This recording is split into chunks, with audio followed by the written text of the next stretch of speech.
एक घने पेड़ पर एक कौवा और एक चिड़िया रहते थे। दोनों पड़ोसी थे, मगर स्वभाव में जमीन आसमान का फर्क था। कौवा हमेशा चिल्लाता रहता, दूसरों को परेशान करता और स्वार्थी जीवन जीता, जबकि चिड़िया नरम दिल, खुश मिजाज और मददगार थी। बसंत ऋतु आई, पेड़ पर हर तरफ हरियाली छा गई। चिड़िया ने अपने घोंसले की सफाई की, पुराने तिनके निकाले, नए मुलायम तिनके लाकर एक सुंदर सा घोंसला बनाया। कौवा हंसा, हाँ हाँ हाँ, ये सब मेहनत बेकार है। कौन सा कोई राजा आ रहा है तेरे घोंसले में? मैं तो जैसा हूँ वैसा ही खुश हूँ। चिड़िया ने नरमी से कहा, हर चीज का समय होता है।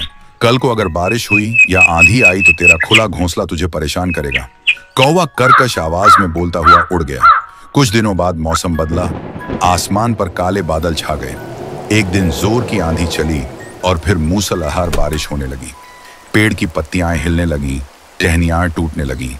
चिड़िया का घोंसला मजबूती से जुड़ा रहा, लेकिन कौवे का घोंसला, जो उसने कभी ठीक से बनाया ही नहीं था, बिखर गया। वह बारिश में भीगता रहा और ठिठुरता रहा। थोड़ी देर बाद वह शर्मिंदा सा चिड़िया के घोंसले के पास आया, भीगा हुआ, कांपता हुआ।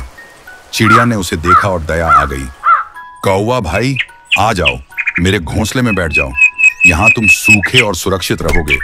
कौवा हैरान हो गया, मैंने तुम्हारा मजाक उड़ाया था, तुम्हें नीचा दिखाया था, फिर भी तुम मुझे शरण दे रही हो। चिड़िया मुस्कुराई, सीखने और सुधरने का हर वक्त मौका होता है। इंसान हो या पक्षी, हमें एक दूसरे की मदद करनी चाहिए, खासकर मुश्किल समय में।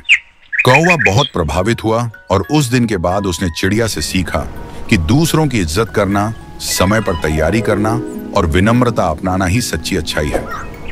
सीख, सबक, जीवन में स्वार्थ के बजाय प्रेम, सच्चाई और मदद का भाव रखना ही असली सफलता है।